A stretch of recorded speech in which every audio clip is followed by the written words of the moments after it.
I want to be happy. Don't you? Hi, I'm Conchetta, cueing everybody to just be happy. In this episode, I want to talk about doing the next best thing. Now, I can't be the only person wondering, where do I go from here? Like most people, I find myself so focused on the big picture that sometimes I just can't figure out the next best thing to do. For instance, I have a beautiful 16 by 24-inch Monet art print hanging on the wall over my desk. I love looking at it, but I don't think about or even know what it took to make it. So I decided to look it up. That print actually consists of 300 dots per inch, which comes to a total of 4,800 by 7,200 teeny tiny dots, all perfectly aligned. Think about that. And before that poster was printed, an artist stood in front of a blank canvas, picked up a brush, dipped it in some paint, and with his mind and hands, created something beautiful, one stroke at a time. I wonder, as he was painting, did he ever become frustrated or just hate what he saw in front of him? Did he get stuck or angry or sad? Well, I'm looking at the painting, so obviously he didn't stop or give up. The artist has two choices. He can destroy his work or dip his brush back into the paint, move on, and begin again. It seems no matter how far we get in life, whether we want to or not, like the artist, we continue to paint and repaint the canvas of our lives. Sometimes when we look back, we're not at all pleased. Or, well, sometimes we think what we created is complete and there's nothing left for us to do anymore. Really? What if our painting, our life, is actually a triptych? I'm not talking about the one you get at AAA spelled T-I-K. I mean the one spelled T-Y-C-H. A triptych is a painting divided into three sections or three carved panels that are hinged together. It's mainly seen in religious art, but Monet's famous Water Lilies is the center panel of a triptych that he called agapanthus. So, if we compare our lives to a triptych painting, when we complete the center panel at whatever age, if we're still breathing, we may be looking at another blank canvas, or two, one on the left, and maybe if we live long enough, one day we'll paint a third panel to place on the opposite side.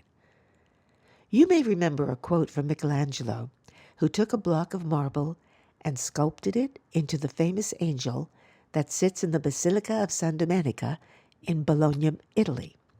When asked how he created this magnificent piece, he said, "I saw an angel in the stone and carved until I set it free." What then? Did he just stop and admire his creation? No, he moved on, because 10 years later he chipped away at another stone until he released the David, his magnificent marble masterpiece. I think people are like that angel Michelangelo saw hidden in a chunk of marble. We can see that stone, our lives, as a smothering tomb or as a carefully constructed force protecting us as we find a way to carve ourselves out of it. Carve until we set ourselves free. Michelangelo morphed from sculptor to painter, the Sistine Chapel, to architect, the Dome of St. Peter's, to poet. His life triptych had a lot of panels. One of his poems of only 4 lines is called High in the Mountains by a Deep Ravine. It shows a sense of loss and transformation, something I've been talking about on these podcasts. He wrote, high in the mountains by a deep ravine, inside my massive block, enclosed, alone, but then brought down and stripped, I now am seen against my will and destitute of stone. The poem is said to reflect on the liberation of the individual from external constraints. We are constantly receiving the inspiration and guidance needed to do that. Those cues come to us from everywhere.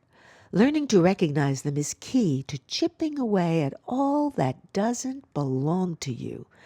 Angels can only rise when light pierces the stone and frees them.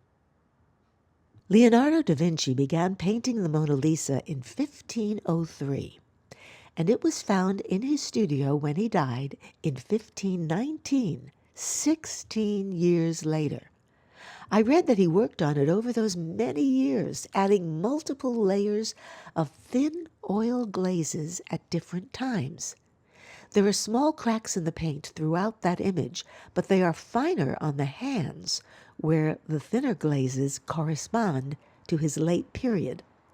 When I read that, I looked at my hands and thought, whoa, do your hands look as smooth and peachy as they did when you were 20? Mine don't.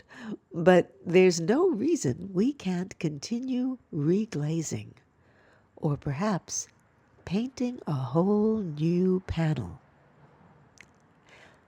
Look at how many times these famous artists reinvented themselves. Stephen Sondheim's Sunday in the Park with George tells the story of Georges Seurat, a French post-impressionist painter who devised the technique known as pointillism, painting with tiny dots. There's a song in the show called Move On. Some of those lyrics are my mantra. Stop worrying where you're going. Move on. If you can go where you're going, you've gone. Just keep moving on. Look at what you want, not what might have been, only what can be. I want to explore the world. I want to find how to get through. Move on. Move on. Move. M-O-V-E. As a noun, it means a change of place or position, as in, you make a move. But as a verb, it has two meanings. One, to go in a specified direction or change position, as in, I am moving. Or two, to make progress, as in, plans to rebuild the city are moving forward.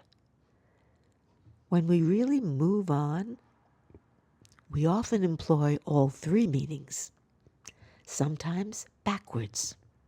As in, first, making a decision and planning to rebuild our lives, followed by the second meaning, moving, actually moving in that new direction. In my opinion, this is probably the best and gentlest way to move. Make a plan, then move it forward.